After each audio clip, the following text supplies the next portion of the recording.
Hello everyone, मेरा नाम है केशव। स्वागत करता हूं आप सभी का आपके अपने इस यूट्यूब चैनल के अंदर। जैसा कि हम लोग बिहार सामान्य ज्ञान सीरीज कवर कर रहे थे, जिसके अंदर हम लोगों ने पिछले वीडियो में मध्यकालीन इतिहास को देखने का प्रयास किया था, जिसके अंदर हम लोगों ने समझा था मध्यकालीन इतिहास में बिहार का स्वरूप किस तरीके से बदलता है और बिहार का पॉलिटिकल और एडमिनिस्ट्रेटिव चेंजेस किस तरीके से अलग अलग बदलाव उसके अंदर आते हैं। आज के इस वीडियो के अंदर हम आधुनिक बिहार का इतिहास देखने का प्रयास करेंगे, समझने को देखेंगे कि किस तरीके से बिहार जो है आधुनिक इतिहास में अपना स्वरूप बदलता है। इसमें कौन कौन से सत्ता आते हैं, जैसे कि पुर्तगाल, ब्रिटिश, डच, ये सब आते हैं और किस तरीके से बिहार के अंदर बहुत सारे चेंजेस को ला करके बिहार का स्वरूप जो है बदलते हैं।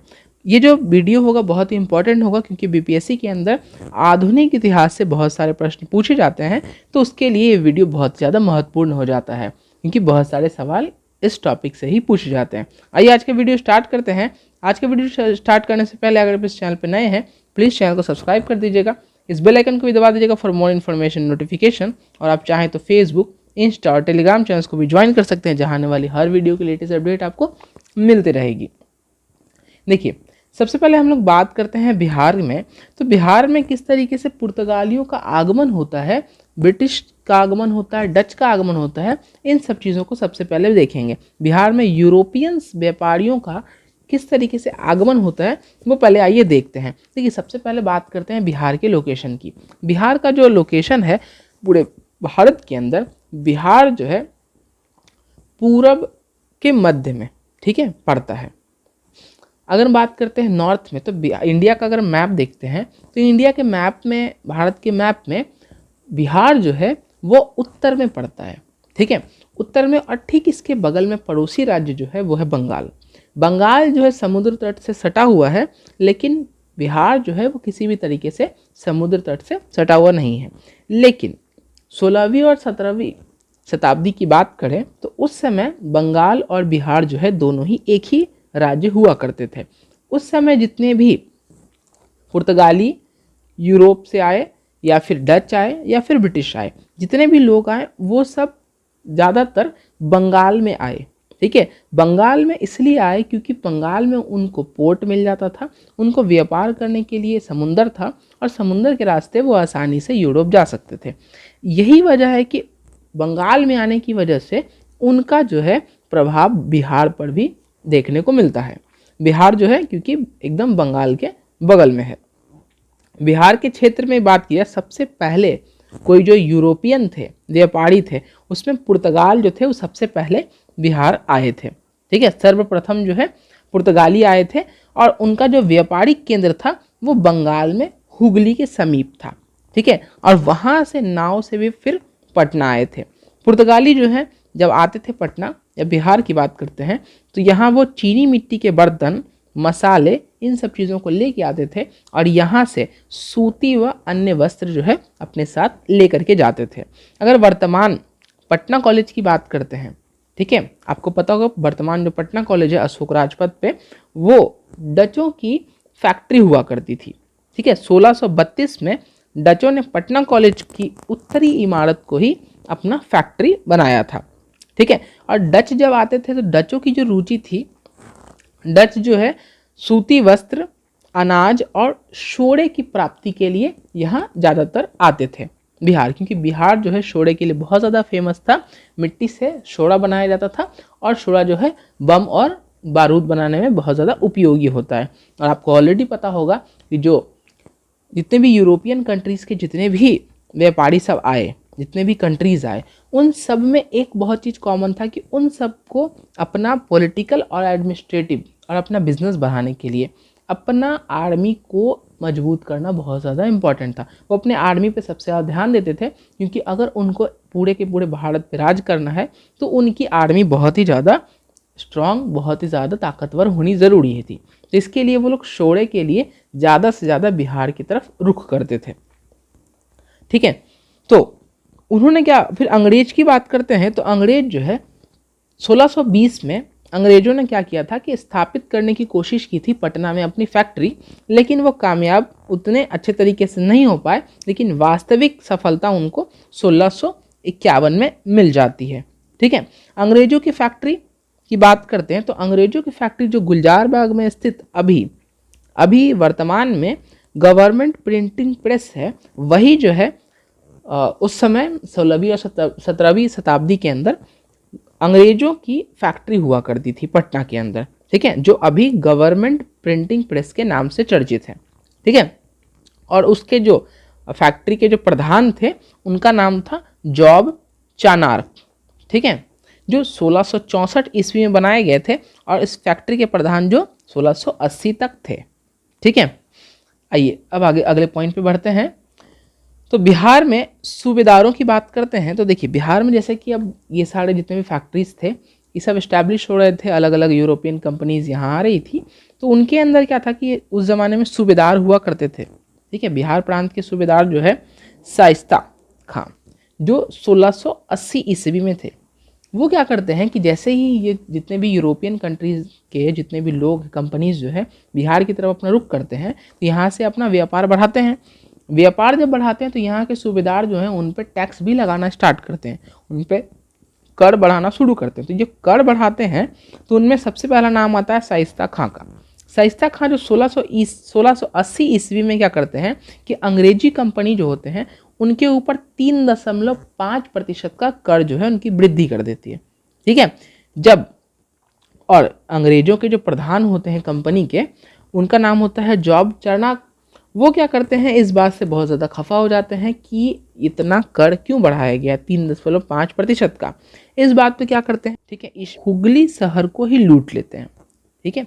अब इसके परिणाम स्वरूप क्या होता है कि शाइस्ता खां बंगाल और बिहार में अंग्रेजों की पूरी संपत्ति को जब्त करने का आदेश घोषित कर देती है, ठीक है। अब इससे जो है जितने भी अंग्रेज होते हैं बहुत ज़्यादा परेशान हो जाते हैं। अब उस परेशानी की दर से वो क्या करते हैं कि एक समझौता को आपस में बैठ के समझौता कर लेते हैं शाइस्ता खां के साथ। समझौता यूँ ही होता है कि समझौता में उनका जो है व्यापार जो है फिर से आप स्वतंत्र रूप से कायम करने की अनुमति दे दीजिए, ठीक है। तो जो भी जब्त करने का जो आदेश था वो फिर से पुनः वापस ले लिया जाता और जो है उनकी फिर से जो जितनी भी कंपनीज होती हैं वो फिर से शुरू हो जाती हैं। मुगल बादशाह और फिर उसके बाद ब्रिटिशर्स की बात करते हैं। तो देखो ब्रिटिशर्स की और ज़्यादा प्रॉब्लम तब आती है जो औरंगजेब की 1707 में मृत्यु हो जाती है। 1707 में जैसे ही औरंगजेब की मृत्यु होती है तो फारूक सियार बैठते हैं। फारूक सियार क्या उनके शासनकाल में 1713 में पटना की जो भी फैक्ट्री होती है वो सारे को बंद करवा दिया जाता है, ठीक है। अंग्रेजों की सारी फैक्ट्री जो है बंद करवा दी जाती है।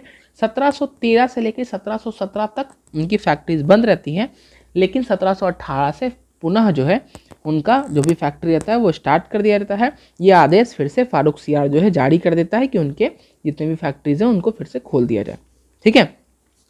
लेकिन नवाब अली वर्दी खां के दबाव के कारण पटना फैक्ट्री फिर से पुनः 1750 में बंद कर दिया जाता है, ठीक है। तो ब्रिटिशर्स की जो कंपनीज की जो फैक्ट्री थी, तो आपको पता होगा ऑलरेडी मैंने बताया है फैक्ट्रीज़ के बारे में कि ये फैक्ट्रीज़ ऐसे नहीं थे कि फैक्ट्रीज में कुछ बनता था, मैन्युफैक्चर होता था।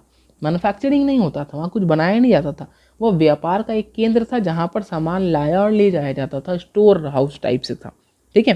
तो मैंने इन सब चीज़ों को बहुत अच्छे तरीके से एक्सप्लेन किया है। भारत की नेशनल हिस्ट्री मैंने जब पढ़ाया है तो फिर उसके अंदर मैंने एक्सप्लेन किया, आप जाकर के वीडियो देख सकते हैं, जिसका लिंक मैं डिस्क्रिप्शन बॉक्स में भी दे दूँगा। आइए अब आगे बढ़ते हैं। तो जब इनके क्या बोलते हैं कि फैक्ट्रीज को बंद कर दिया था 1750 में, 1750 में जब फैक्ट्रीज को बंद कर दिया जाता है, लेकिन फिर पुनः हॉलबेट जैसे ही यहाँ पर बनते हैं गवर्नर, तो उनकी वजह से क्या होता है कि वो अथक प्रयास करते हैं 1755 में 5 साल में अपने फैक्ट्रीज को फिर से पुनः शुरू करवा लेते हैं, ठीक है।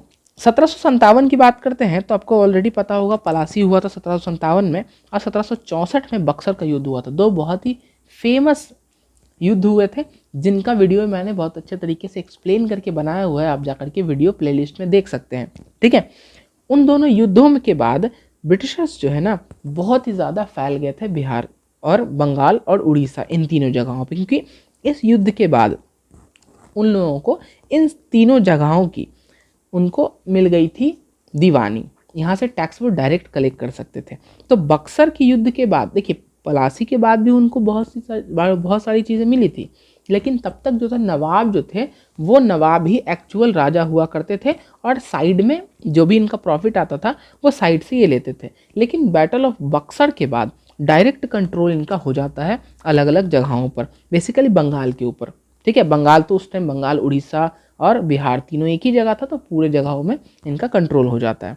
ठीक है, वहीं अगर हम बात करें ब्रिटिशर्स की, तो ब्रिटिशर्स का आधिपत्य जो है बैटल ऑफ बक्सर से ही स्टार्ट हो जाता है। मैंने ऑलरेडी बताया बक्सर के युद्ध के पश्चात उस टाइम लॉर्ड क्लिव हुआ करते थे। तो लॉर्ड क्लिव जो है मुगल सम्राट से एक संधि करते हैं। ठीक है, ये सारी संधि को मैंने बहुत अच्छे तरीके से, इलाहाबाद की संधि है उसको मैंने एक्सप्लेन किया पॉइंट टू पॉइंट, आप वीडियो में वो सब भी देख सकते हैं, वहाँ पूरा हम एक्सप्लेन नहीं करेंगे। बस आपको इतना बता दें कि इलाहाबाद की संधि होती है लॉर्ड क्लिव को जो सम्राट शाह आलम द्वितीय के साथ होती है। ठीक है, 12 अगस्त 1765 के अंदर। अब इलाहाबाद संधि के तहत कंपनी को बिहार, बंगाल और उड़ीसा की दीवानी प्राप्त हो जाती है और इस तरीके से कंपनी जो है शासन करना, अपना डायरेक्ट शासन करना स्टार्ट कर देती है और अलग अलग जो पोस्ट होते हैं उनको क्रिएट किया जाता है, जिसके अंदर नायाब, नाजिम अथवा उप प्रांतपति ये सब जो है महत्वपूर्ण है। ठीक है, नायाब नाजिमों की बात करते हैं तो उसके अंदर राजा राम नारायण, उसके बाद शिताब राय, ये सब प्रमुख हैं।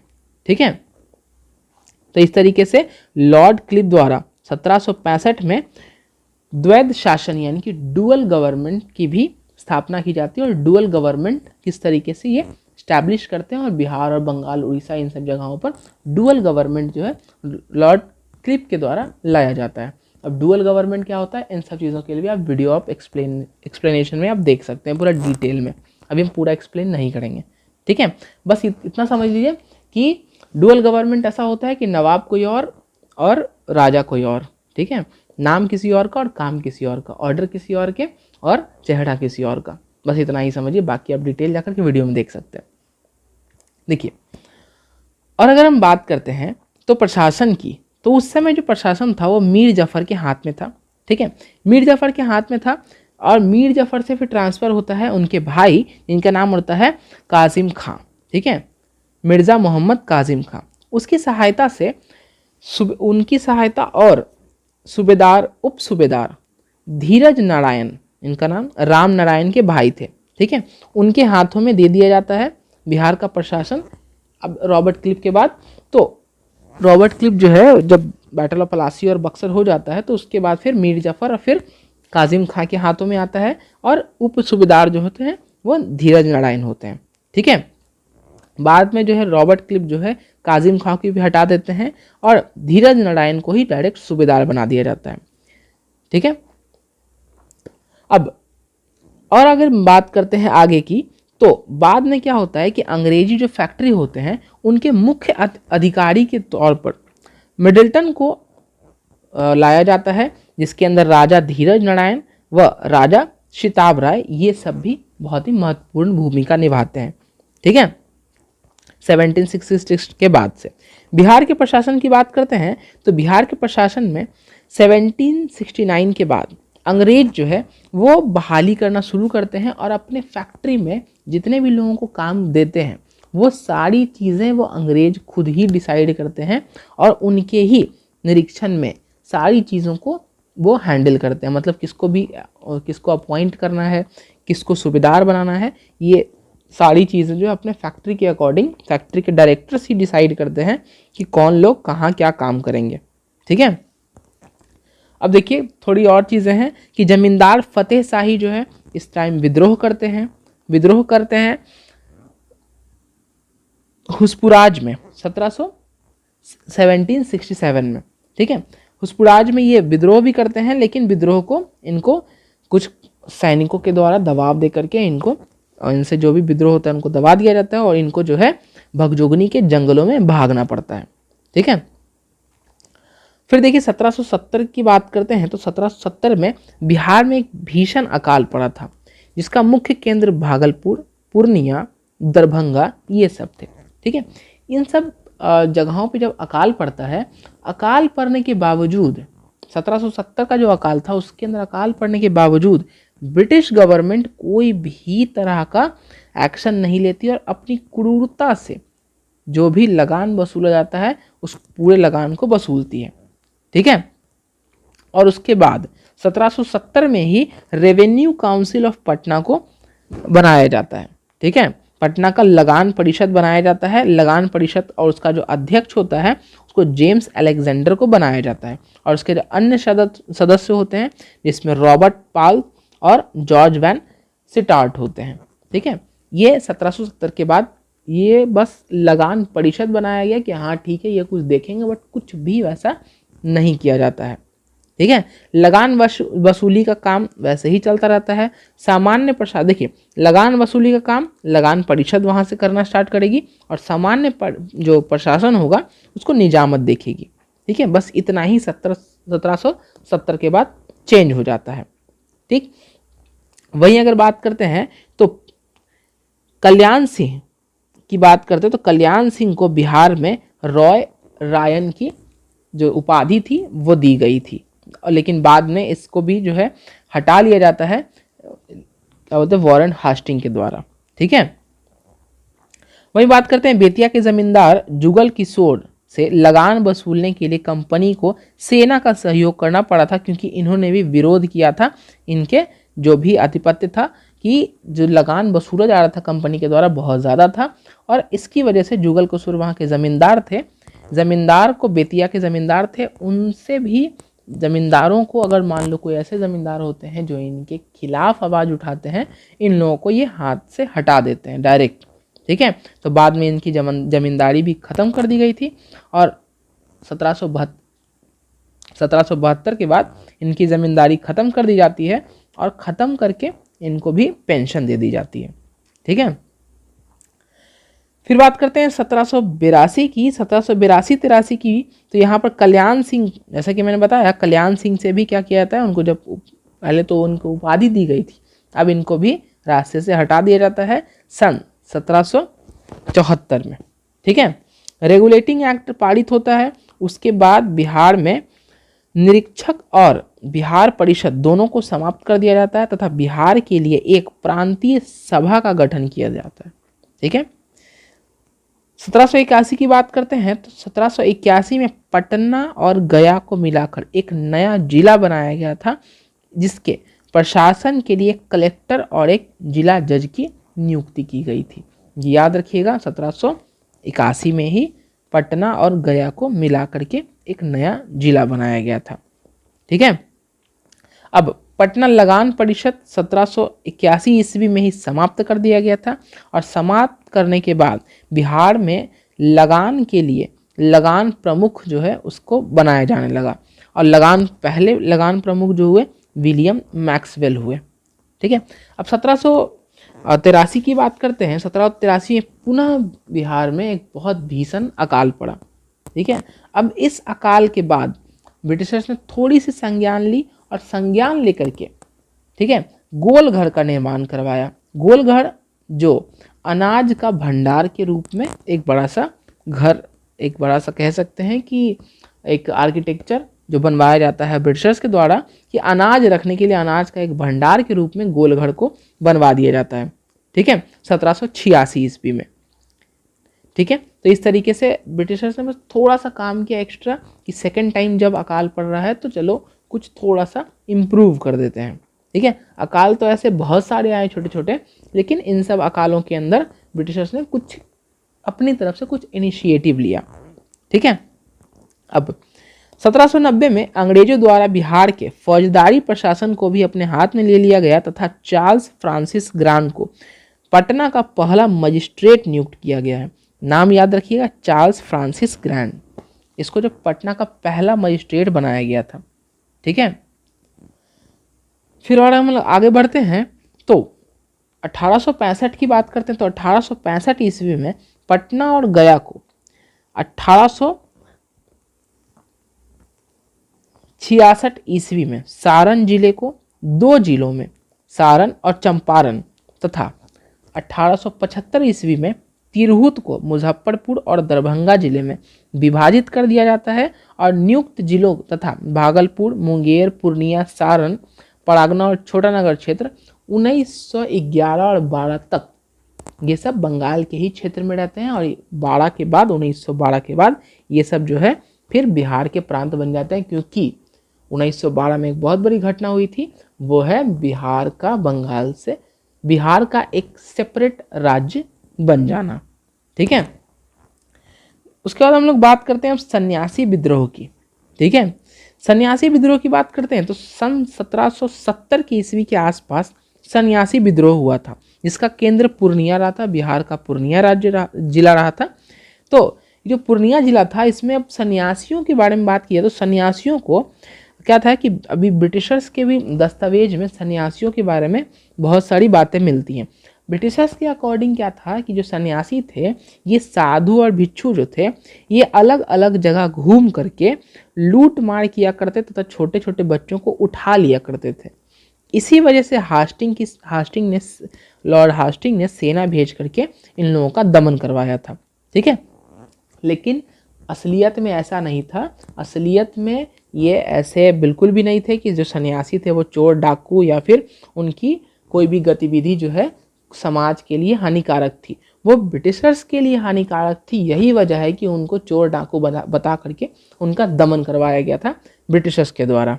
ठीक है, 1770 के बाद। ठीक है, इसके लिए उन्होंने सन्यासी विद्रोह किया था। आगे की बात करते हैं तो बहावी आंदोलन की बात करते हैं बिहार के अंदर। तो बहावी आंदोलन जो है मूलतः जो है एक अरब से शुरू हुआ एक आंदोलन है। ठीक है, अरब से शुरू हुआ आंदोलन जिसका पटना में और बिहार में विलायत अली और इनायत अली द्वारा ही इसका प्रचार प्रसार किया जाता है।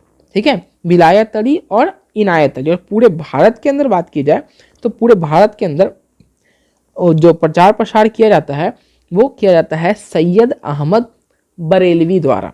ठीक है, इनके द्वारा पूरे भारत के अंदर बहावी आंदोलन को जो है वो पूरा फैलाया जाता है। बेसिकली ये जो आंदोलन था ये मुस्लिम समाज सुधारक एक आंदोलन था। ठीक है, और कहा जाता है कि 40 साल तक 1828 से 1868 तक ईस्वी तक बहावी आंदोलन का जो प्रमुख केंद्र जो है वो पटना रहा। ठीक है, तो इस तरीके से ये बहावी आंदोलन जो है ये पटना में केंद्रित होकर के बहुत ज़्यादा फला फूला। फिर आगे बढ़ते हैं हम लोग तो कुछ जनजातीय विद्रोह के बारे में थोड़ा देख लेते हैं। देखिए, कुछ जनजातीय विद्रोह हैं जो बहुत ज़्यादा प्रश्न पूछे जाते हैं एग्जाम के अंदर। इनमें जो है आपका कुछ बहुत ही ज़्यादा महत्वपूर्ण है। इसके अंदर ये 3 जो हैं लास्ट के, संथाल, मुंडा और ताना भगत, ये बड़े ही महत्वपूर्ण हैं। और ऊपर के भी जो है प्रश्न में डायरेक्ट पूछे जाते हैं, लेकिन उतने महत्वपूर्ण नहीं है, लेकिन प्रश्न जरूर आते हैं। ठीक है, ये आपको मेंस तक में काम देंगे। संथाल, मुंडा, ताना भगत, ये आपको प्री में डायरेक्ट क्वेश्चन इससे आ सकते हैं। ये कब हुआ था, ये मैच द फॉलोइंग कीजिए, मिलान कीजिए, इस तरीके के क्वेश्चन आ सकते हैं। ठीक है, तो सबको सिर्फ नाम याद कर। देखिए, जनजातीय विद्रोह जो है उसका भी बहुत बड़ा प्रश्न उठता है कि जनजातीय विद्रोह क्यों हुए थे। तो जनजातीय विद्रोह जो हुए थे उसका सबसे बड़ा महत्वपूर्ण कारण होता है ब्रिटिशर्स के द्वारा आर्थिक तंगी झेल रहे इन जनजातियों के द्वारा। ठीक है, क्या होता है कि ब्रिटिशर्स जो है काम करवाते हैं, जब भी वो काम करवाते थे तो उनको तो पैसा बिल्कुल भी नहीं देना चाहते थे। वो लोग पैसा अगर देते तो बहुत कम पैसे में काम करवाते थे या फिर उनसे बहुत ही ज़्यादा परिश्रम करवाया जाता था। ठीक है, उनसे सिर्फ काम लेना होता था और एक तरीके से कहा जाए कि बंधुआ मजदूर की तरह ही वो लोग काम करवाना चाहते थे। ठीक, आर्थिक तंगी झेल रहे इन जनजातियों द्वारा ही इन सारी विरोध को आप देखिएगा। सारे विद्रोह जो भी होते हैं ये सारे विद्रोह जो है उनकी आर्थिक तंगी के कारण ही होते हैं। और बहुत सारे जनजातीय विद्रोह इस कारण से भी होते हैं कि क्या होता है कि जितने भी जनजाति होते हैं वो अपनी संस्कृति को बचा के रखना चाहते हैं।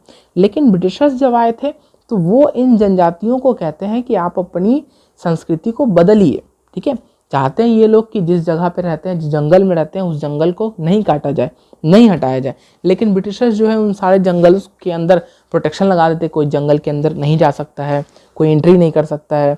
अलग अलग जगह जिस ज़मीन पे लोग खेती करते हैं उस ज़मीन लोग सोचते हैं कि इनका ज़मीन है, जंगल का इनका है, लेकिन ब्रिटिशर्स जो है उस पर टैक्स लगाना शुरू कर देते हैं। ये बहुत सारे वजह होती है कि जनजातीय विद्रोह जो देखने को मिलते हैं। इसके अंदर तमाड़ विद्रोह। ठीक है, देखिए अब बारी बारी से हम लोग को पढ़ लेते हैं सारे विद्रोह को।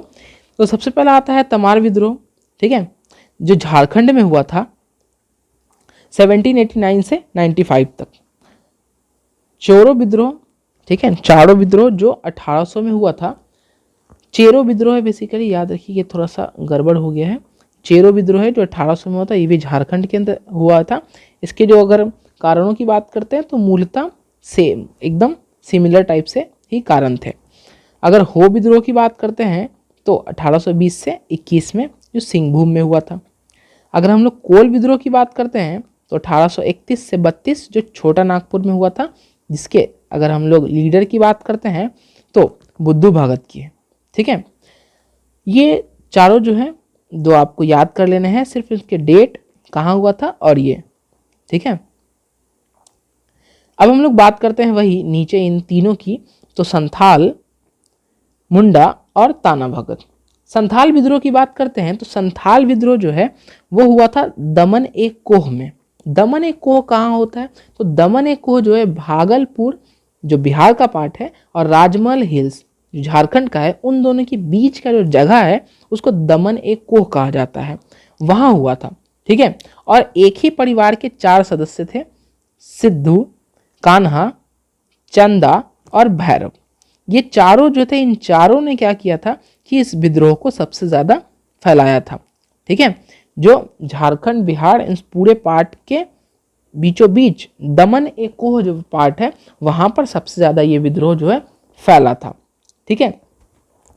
दूसरी अगर हम बात करते हैं मुंडा की, ठीक है, मुंडा विद्रोह, आपको पता होगा बिरसा मुंडा के बारे में। तो बिरसा मुंडा जो है इसको उलगुलान भी कहा जाता है, याद रखिएगा। इस बार के यूपीएससी में, ठीक है, 2020 के यूपीएससी में भी ये प्रश्न आए हैं कि उलगुलान विद्रोह किससे संबंधित है, ठीक है। तो ये बहुत ही महत्वपूर्ण हो जाता है।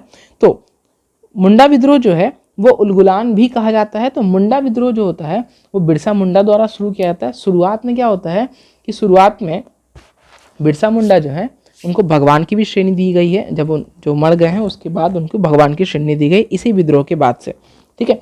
तो पहले तो क्या होते हैं कि जितने भी क्रिश्चियन मिशनरीज चलते रहते हैं तो वो क्रिश्चियन की राह पे चलना शुरू कर देते, लेकिन बाद में आनंद पांडे जो उनके गुरु होते हैं उनके समझाने के बाद वो क्या होता है कि फिर से आते हैं, अपने धर्म के ऊपर लौटते हैं और एक विद्रोह स्टार्ट करते हैं। विद्रोह नहीं कह सकते हैं, शुरुआत में इन्होंने विद्रोह नहीं किया था।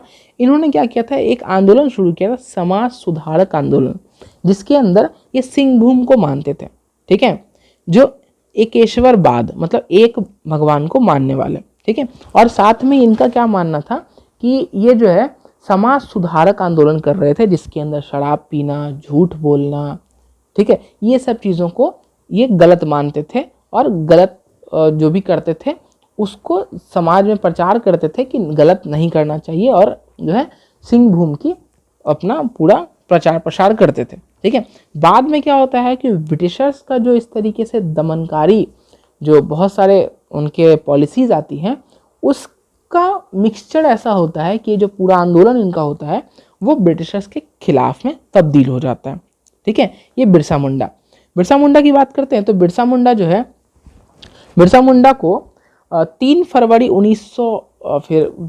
1900 में इनको फिर गिरफ्तार कर लिया जाता है। गिरफ्तार करके जेल में ही इनकी हैजा से मौत हो जाती है। ऐसे तो इनको भगवान की श्रेणी दी गई है झारखंड के अंदर, तो झारखंड के अंदर इनको आज भी भगवान की श्रेणी दी जाती है, इनको भगवान माना जाता है, ठीक है। फिर बात करते हैं हम लोग ताना भगत की। तो एक चीज़ याद रखिएगा इसके अंदर बिरसा मुंडा में, तो बिरसा मुंडा को की मौत कब हुई थी, तो 1900 में 3 फरवरी 1900 में जब वो सो रहे थे तब उनको अरेस्ट किया गया था। तो ये प्रश्न एक बार पूछा गया था कि वो उनको अरेस्ट कब किया गया था, तो 3 फरवरी याद रखिएगा। फिर बात करते हैं ताना भगत की। तो ताना भगत की बात करते हैं तो ताना भगत, ऐसे तो इसका नाम विद्रोह जो है ताना भगत विद्रोह है, लेकिन इसको शुरुआत करने वाले जो थे उनका नाम है जात्रा भगत, ठीक है। छोटा नागपुर से ही शुरू हुआ था 1913 से 1914 के बीच में, ठीक है। जात्रा भगत के द्वारा शुरू किया गया था। तो ये जो आंदोलन था ये आंदोलन गांधीवादी था, ठीक है। जात्रा भगत और इसके जितने भी मानने वाले थे वो गांधीवादी को बहुत ज़्यादा, पहले तो स्टार्टिंग में हल्का थोड़ा उग्र था, लेकिन जैसे फिर गांधी जी का इन्फ्लुएंस पूरे भारत के अंदर बढ़ता है तो गांधी जी के बढ़ने से उन गांधी जी का जो पूरा विचारधारा है उस विचारधारा को लेकर के ये जो है पूरा गांधीवादी हो जाता है और गांधी जी को बहुत जगह पर ताना भगत विद्रोह जो है सपोर्ट करते हैं। ठीक है, तो ये था जनजातीय विद्रोह। ठीक है, तो आप इसको समझ गए होंगे। चलिए अब आगे बढ़ते हैं हम लोग। अब 1857 का रिवॉल्ट देखने का प्रयास करते हैं, समझने का प्रयास करते हैं वहाँ से कौन कौन से प्रश्न आते हैं। 1857 का रिवॉल्ट जो बात करते हैं तो आपको पता होगा 1857 का रिवॉल्ट जो था 1857 की क्रांति, ये जो ऐसी क्रांति थी ये बहुत ही बड़ा ब्रिटिशर्स के लिए एक गेम चेंजर था। ठीक है, इसको समझिएगा कि ऐसा था कि ब्रिटिशर्स ने जो 1857 की क्रांति देखी, ब्रिटिशर्स को इसका उम्मीद नहीं था कि ऐसा भी हो सकता है कि उनके ही सिपाही उनके लिए इतना बड़ा क्रांति कर सकते हैं। ब्रिटिशर्स के जो सिपाही थे या फिर कह सकते हैं इंडियन सिपाही, भारतीय जितने भी सैनिक थे, वो कभी भी इस चीज़ को मानने को तैयार नहीं थे कि ब्रिटिशर्स जो है उन्हीं के समाज में रह करके उनको उन्हीं के समाज के खिलाफ इस्तेमाल करें। ये उसी का एक क्रांतिकारी रूप देखने को मिलता है। ठीक है, अगर बात करते हैं कि 1857 की क्रांति की, तो ये 10 मई 1857 को शुरू होता है मेरठ से। ठीक है, मेरठ से शुरू होता है, जहाँ डिटेल अगर आपको पढ़ना हो तो वो आप वीडियो आपको लिंक में मिल जाएगा या फिर आप जाकर के चैनल पे देख सकते हैं, प्लेलिस्ट में आपको मिल जाएगा, वहाँ से आप देख सकते हैं। अभी मैं एक ओवरव्यू दे देता हूँ। 10 मई को 1857 में शुरू होता है पूरे भारत के लिए, लेकिन बिहार की बात करते हो तो बिहार में 12 जून को देवरिया, ठीक है, देवगांव के अंदर एक रोहिणी नाम का गांव है, वहां से संघर्ष शुरू होता है। ठीक है, 2 अंग्रेज अधिकारी को मार दिया जाता है और उसके अंदर से 3 भारतीय सैनिक जो है भाग निकलते हैं, लेकिन उन लोगों को मृत्यु दंड दे दिया जाता है, दोनों जो अंग्रेज अधिकारी को मारा जाता है उसके कारण से। ठीक है, वहीं अगर बात करते हैं इसके अंदर तो एक और विद्रोह होता है, वो होता है दानापुर के अंदर। दानापुर के अंदर भी म्यूटिनिटी होती है। दानापुर के अंदर जो भी सैनिक होते हैं तो 3 रेजिमेंट्स में ऐसा विद्रोह देखने को मिलता है। ठीक है, 3 रेजिमेंट्स के अंदर विद्रोह होता है। तो दानापुर की बात हुई, और एक और होता है पटना सिटी के अंदर। पटना सिटी में पीर अली द्वारा, पटना सिटी में एक गुरहट्टा नाम का जगह है, गुरहट्टा मोहल्ला है। गुरहट्टा मोहल्ला में पीर अली जो पुस्तक विक्रेता होते हैं उनके द्वारा क्या किया जाता है कि विद्रोह जो है पटना सिटी में शुरू किया जाता है। ठीक है, पटना सिटी चौक तक, गुरहट्टा से चौक, ये सब जगहों में, गुरहट्टा चौक सब आसपास में थोड़ी थोड़ी दूर पे जगहें हैं, तो इन सब जगहों में क्या जाता है कि विरोधियों द्वारा अधिकार कर लिया जाता है, वो बहुत बड़ी सजा देंगे। तो पीर अली को क्या होता है कि उसके लिए बहुत कठोर उपाय ढूंढे जाते हैं और पीर अली को ही मृत्यु दंड दिया जाता है, क्योंकि उन्होंने ही सबसे पहले पटना सिटी के अंदर ये विरोध जो है उत्पन्न किया था और ब्रिटिश के खिलाफ आवाज़ उठाई थी। ठीक है, पटना सिटी के ऊपर उस समय जो क्या था, पटना के कमिश्नर थे, टेलर जो है इस दमन को रोकने के लिए कठोर से कठोर कदम उठाने को भी तैयार थे। ऑलरेडी उन्होंने क्या किया था कि पटना के निवासियों के ऊपर अनेक तरह के प्रतिबंध लगा के रखे थे, फिर भी वो पीर अली की दुकान जो थी, पीर अली की दुकान और उनके घर को पूर्णतः ध्वस्त कर दिया जाता है। ठीक है, और उसके स्थान पर एक इश्तिहार लगा दिया जाता है कि जो भी विद्रोह करेगा उसके साथ ऐसा ही भयानक परिणाम होगा। ठीक है, उसके साथ उनके 16 अन्य व्यक्ति थे, उन सभी को मृत्यु दंड दे दिया जाता है। और 25 जुलाई 1857 को मुजफ्फरपुर में भी कुछ असंतुष्ट सैनिक जो है अंग्रेज अधिकारियों की हत्या कर देते हैं और उसी दिन दानापुर के 3 रेजिमेंट में सैनिक विद्रोह होता है। ठीक है, सैनिक विद्रोह होता है और उन्होंने जहानाबाद जिले में प्रवेश करके जगदीशपुर के जमींदार बाबू कुंवर सिंह के साथ मिलकर आरंभ करते हैं पूरा रिवॉल्ट। ठीक है, 30 जुलाई 1857 ईस्वी को सरकार ने, तत्कालीन सरकार क्या करती है कि तिरहुत, चंपारण और पटना जिले में सैनिक शासन लागू कर देती है। यहाँ पर पूरा सैनिक छावनी में तब्दील कर देती है, क्योंकि इनको डर होता है कि ये जो रिवॉल्ट है ये बहुत ही ज़्यादा फैल जाएगा तो इनकी पूरी की पूरी सत्ता के ऊपर ही खतरा मंडराने लगेगा। ठीक है, अगस्त के महीने की बात करते हैं तो अगस्त के महीने में भागलपुर में ही विद्रोह होना शुरू हो जाता है। विद्रोही जो है गया पहुंचकर 400 लोगों को कैद से मुक्त करा लेते हैं। ठीक है, ये विद्रोह पूरा जो है 1857 का रिवॉल्ट जो है बहुत फैला था और बिहार भी एक बहुत बड़ा मुख्य केंद्र रहा था। ठीक है, बिहार, यूपी, बरेली, ये सब बहुत बड़े केंद्र रहे थे। दिल्ली, तो बिहार का इसके अंदर बहुत रोल रहा था, खासकर बाबू कुंवर सिंह का। कुंवर सिंह का भी बहुत बड़ा रोल रहता है बिहार में 1857 के रिवॉल्ट के अंदर। ठीक है, अब बिहार शरीफ, राजगीर, गया और अन्य क्षेत्र में विद्रोह स्टार्ट हो जाता है, और लेकिन शीघ्र ही इसे दबाने का प्रयास शुरू भी हो जाता है, क्योंकि ब्रिटिशर्स जो है उनके पास आर्मी थी। देखिए, बहुत सारे रीज़न थे ब्रिटिशर्स जो है इसको दबा पाते थे, क्योंकि ब्रिटिशर्स के पास ट्रेंड आर्मी थी, उनके पास जो भी था, उनके पास बहुत सारे टेक्नोलॉजी थे, उस समय टेलीग्राम स्टार्ट हो चुका था, तो वो ईजिली कम्युनिकेट कर पाते थे। उनके पास स्ट्रेटजीज बड़ी अच्छी अच्छी होती थी, साथ में उनके पास मॉडर्न वेपन्स होते थे। ठीक है, हथियार नए ज़माने के होते, तो बहुत जल्दी वो इसको दबाने में भले ही कामयाब हो जाते। लेकिन कह सकते हैं कि 1857 का जो युद्ध था वो कहीं ना कहीं बहुत ही ज़्यादा ब्रिटिशर्स की सत्ता को हिला के रख देने वाला विद्रोह था। ठीक है, बाबू कुंवर सिंह जो थे वो जगदीशपुर में बंदूक गोला का एक पूरा कारखाना स्थापित किए थे, और सबसे पहले इन्होंने ही आड़ा नगर पर अधिकार किया था, और कुंवर सिंह को लेकिन आड़ा छोड़ना पड़ा था। कुंवर सिंह नाना साहब से मिलते हैं 26 मार्च 1858 को, और इसके बाद वो आजमगढ़ में अंग्रेजों को हरा देते हैं, और कुंवर सिंह 23 अप्रैल 1858 को कैप्टन ली ग्रैंड के नेतृत्व में ब्रिटिश सेना आती है, उसको बुरी तरह पराजित कर देते हैं, और उसके बाद 26 अप्रैल को ही ये इनकी मृत्यु हो जाती है। लेकिन याद रखिएगा, ये जीतने के 3 दिन के बाद ही मरते हैं, क्योंकि बहुत ज़्यादा घायल हो जाते हैं, एक हाथ कट भी जाता है, तो उसके बाद ही इनकी मृत्यु होती है। ठीक है, तो इस तरीके से क्या होता है कि ब्रिटिशर्स को अमर सिंह फिर जो है नेतृत्व करते हैं। अब कुंवर सिंह की जो मृत्यु हो जाती है, तो उसके बाद फिर सारा नेतृत्व जो है अमर सिंह संभालते हैं, लेकिन बाद में अमर सिंह को भी मृत्युदंड दे दिया जाता है। ठीक है, वहाँ से महारानी विक्टोरिया जो है ऑर्डर करती हैं कि जितने भी लोग हैं उनको क्षमा दान दे दिया जाए, लेकिन क्षमा दान मिलता सभी को है, लेकिन उसके अंदर बहुत सारे लोगों को क्षमा दान नहीं मिलता है। अमर सिंह के साथ जो 14 आदमियों थे जिनकी इनके साथ थे, उन लोगों को नहीं मिलता है कोई भी तरह का क्षमादान, और इनको सजा मिलती है।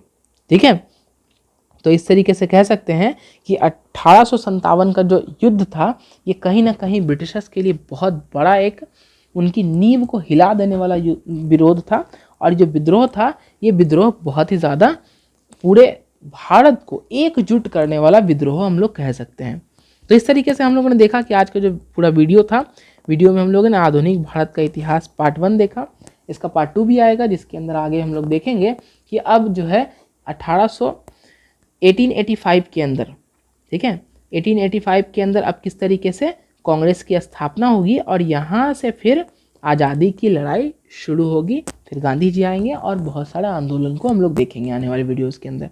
सो होप आपको आज का वीडियो पसंद आया होगा। अगर वीडियो पसंद आया होगा तो प्लीज़ वीडियो को लाइक कीजिएगा, चैनल को सब्सक्राइब कीजिएगा और दोस्तों के साथ शेयर कीजिएगा। Thank you.